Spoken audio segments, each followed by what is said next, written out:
Hello everyone, and welcome to Galaxy 89 Cars. I would usually begin these type of videos outside, but as you can see, the weather is absolutely awful today, so I thought I'd start it in the comfort and serenity of inside the cabin. Now Lexus Guildford, who I've worked with before, and who I'll link in the description of the video, have this brand new 2018 model year NX 300 hybrid, and for the last 48 hours, I've been lucky enough to be able to test it. So I've been running this as my daily drive for the last 2 days, so I've been able to discover more about what's new about this model, and also what it's like to live with on a daily basis. So in this video, that's what I'm going to be sharing with you. So let's begin with an overview of the car, and I can highlight some of the new features.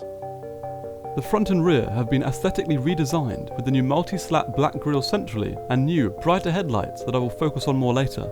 At the rear, the lights have also been redesigned and now extend further into the boot lid.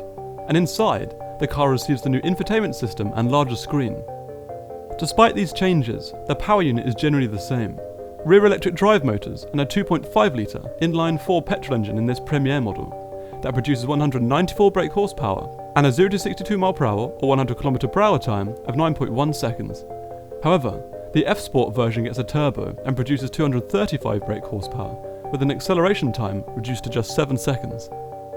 While looking over some of my older footage, I've realised that maybe I'm not as concise as I really need to be. And maybe I use the same words over and over again a little bit too much, like smooth, for example. So in this video, I'm going to try to be more concise at the same time as trying to use a broader range of vocabulary. In my opening statement, I said that I've been using this car for the last 48 hours as my daily. Now in that time, I put the car through various scenarios. I took it to a supermarket car park while I did some shopping. It was very easy to park, although I did ensure that I parked well away from everyone else. In terms of actually loading the car with cargo, or in this case a few bags of shopping, it wasn't difficult to open the boot. You just need a simple depress of the little button and then it auto opens up. So you only really need to lift your arm very, very briefly. You don't need to lift the boot all the way up, which could be difficult if it's wet on the floor and maybe you need to put your groceries or whatever down and then they get wet, the bag gets wet, and then it goes into the car, so that's not an issue. The rear of the car also doesn't feel that high, so you don't need to lift the food or whatever you're putting in that far from the floor or where you're holding it, actually into the boot itself. There's loads of storage space, so that was never really an issue. Although to be honest, and I need to be fair here, 2 bags of shopping isn't really challenging the storage space. But you can see just by looking in that it's deep and wide, and you can probably put the rear seats forward as well, which give you even more. So I mean, if you wanted to do something comparable to furniture shopping, I think, or pick up a few tyres for your other car, I think this car is perfectly suited for that. I also parked the car in a multi-storey car park. It was in sort of midday, so there were a lot of commuters that were using the car park. So maybe I don't have quite enough experience driving these sort of cars, but I actually found it quite nerve-wracking driving this around. It's obviously a very confined, tight space. The car felt very manoeuvrable, and in terms of getting into the space itself, it was quite challenging actually. But because the car is so well equipped, what you can do in those sort of situations is you can go down to the front here and you can have the front camera on all the time. And it goes into 2 different settings. So the first setting is just the front camera on. So basically you have eyes right at the very front of the car. So you never feel really like you're going to hit anything at the front. The second one is sort of like a parking bay assist mode, where it changes and it brings up lines that actually help guide you into the bay, and then it has as a marker at the front a proximity sensor that warns you of when you're going to hit or collide or come into contact with the thing in front of you. So I found that very, very useful. So in terms of the driving dynamics of the car, we'll start off with steering. Of course, with any Lexus, it is going to feel smooth. It's one of their hallmark characteristics, but it also feels quite direct and quite quick, which is actually a really nice feature. The steering wheel is upholstered in a really, really soft leather, and it's padded slightly, which gives you a more sort of luxurious feel. So now we can go on to transmission, which is the pretty much hallmark electric constant velocity transmission that Lexus seem to use in all of their models. It's known for being a little bit slower than what you may find in a Mercedes, the DCT for example. But in this, I find the gear changes are effortless, they're very quiet in automatic mode. You just flow through the gears, it's not jerky at all, so you almost sort of don't know that they're happening, but obviously the car is going through them. In manual mode, the car can get a little bit flustered, but in all honesty, I don't really think you'd be using this car for that sort of driving. Yes, it has a sport mode, but I don't think you're going to be using it for that capacity. Now, because the car has McPherson struts at the front and wishbones at the rear, it actually has quite a firm ride. When you're driving along on a really, really smooth road, that's how you feel the driving experience is. But if there's any potholes, if you're going over any bumps whatsoever, you really, really notice how firm the ride is. I mean, you can really feel it. It's not jolting because the seats are very comfortable, but you definitely feel it. Now, despite being a crossover, where some could be front-wheel drive or rear-wheel drive, this is constant four-wheel drive. Constant obviously meaning it's always four-wheel drive. You can't take it out of four-wheel drive and put it into rear-wheel drive, etc. It doesn't have a locking diff like some four-wheel drive cars have. But then you're not really going to use it for the same sort of purpose as a Land Rover Defender 90, for example. You're not going to use it around the farm. This is most definitely a city, more of an urban car. So what about braking in the MY2018 NX 300 Hybrid? What I've found is that because of the regenerative braking system, the braking is actually quite juddery. At first, it's quite sort of crisp in a way, in that you just have to touch the brake just a little bit and it's sort of very jerky. When you get used to it, you can manipulate it so that the braking is very smooth. Now, after some time, obviously learnt how to brake properly and how to manipulate the pedal so that I have a more gradual braking experience. But even so, when you come to a stop, even after slowing down very, very gradually, the car still sort of lurches forward just a little bit. But the brakes feel effective. You have full confidence in braking. You don't feel like it's lacking in any way. So overall, I have to say, despite feeling a little bit jerky, the brakes are actually good. Next, we can talk about the visibility, which I've seen in all Lexuses that I've driven is very, very good. The wing mirrors are very large, and on the very edge of the wing mirrors, you have proximity sensors, which will let you know if you're too close to something or if something's coming too close to you. The rear view mirror is very wide, it's auto dimming, so you're never blinded by any cars behind you. The rear window in this is actually quite small, which is a surprise. But because of the wing mirrors and everything combined, you don't feel like you have limited visibility. It's just sort of a surprise. The front windscreen is sloping, so it makes it sort of feel a bit smaller than it actually is. But once again, visibility is very good, and probably because it's a new car and it's been detailed recently, rain clears off of it very, very quickly. Now above, because of this thing called the moonroof, it's not a sunroof, it's very, very large, the car feels very light and airy. Next, we can talk about driving modes. There are three: Eco, Comfort and Sport. Eco is pretty much what it says. It's more reliant on electric power with a little bit of engine coming in, but you're basically trying to get the best MPG possible. I have managed 41 MPG. Now for a car weighing just under 1900 kilograms, I think that's pretty good. Acceleration in Eco is quite gradual, maybe even subdued, but you don't feel like you're lacking anything really. Sport mode has actually made me realise the difference between a sport mode in this kind of car and sport mode in something like a 458, for example. In a 458, if you put the car to sport, it's really trying to enhance the driving dynamic of the car, trying to enhance the atmosphere of driving, everything about it. I mean, the pleasure and the sensation of driving. It's making it more track focused. Sport mode in this car isn't doing any of that, at least in my opinion. When you put the car into sport mode, everything goes red and very sporty, and it's a nice aesthetic. But what the mode really does in this car is just accentuate its personality for daily use. So you're not putting it into sport mode to make sure you can enjoy the thrill of driving the most as possible. What you're doing is you're giving yourself a slight edge in situations where you need to overtake, or where you need to launch from like traffic lights and you need to get ahead of someone. That's exactly what sport mode is for in this car. What about features and fittings? Well, the car has a new infotainment system, as is in the RX 450 Hybrid that I spoke about before. It is quite easy to use. The trackpad takes a little bit of time getting used to, but then you have all the direct access controls that are just above it.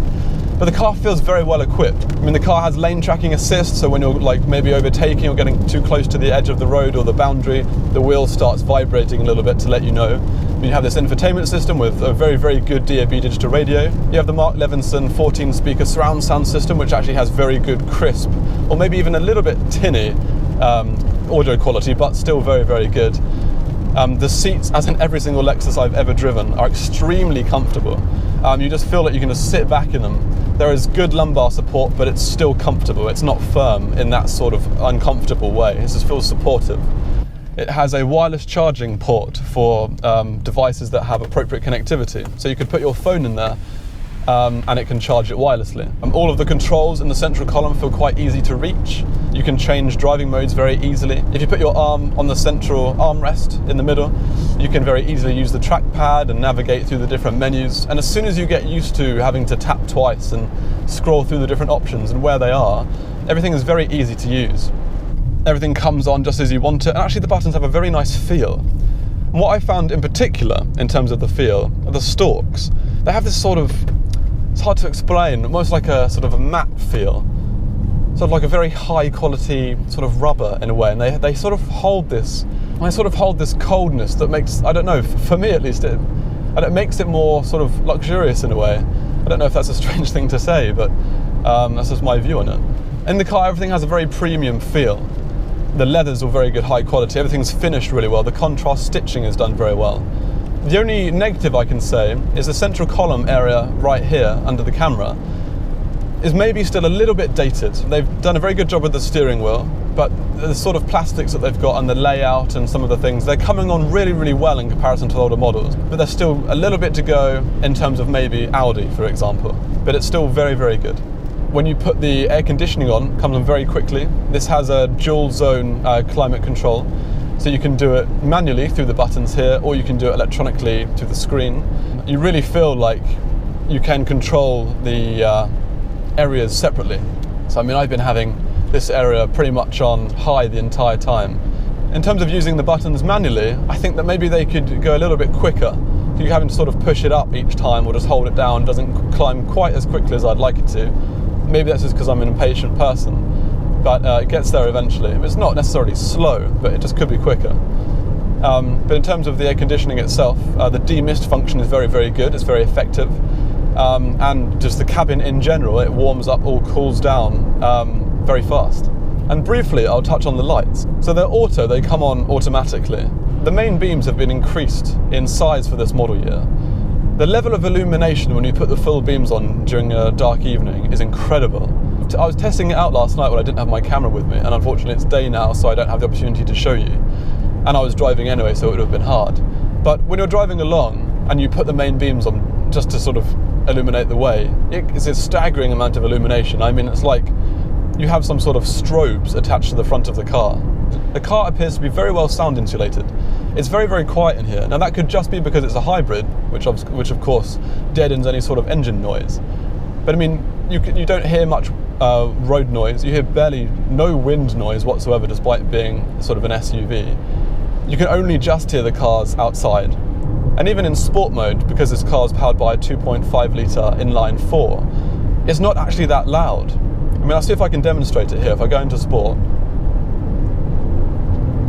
I mean, that's foot pretty much all the way down, in all honesty, and it's still very, very quiet. And I went through 20 miles per hour in that brief amount of acceleration. So what about fuel economy? Well, I touched on this very briefly earlier. I've had the car in eco pretty much the entire time, although I did do a little tiny bit of running in sport mode. When I first picked up the car 2 days ago, I reset the trip so I could see what I would get. I've done all types of driving. It hasn't really been any long range stuff, but there have been some sort of like 20, 30 mile journeys on sort of longer roads, sort of A roads, sort of just smaller than a motorway. And I've managed to get 40 miles per gallon. Yes, this is a hybrid, so you do expect it to be more economical.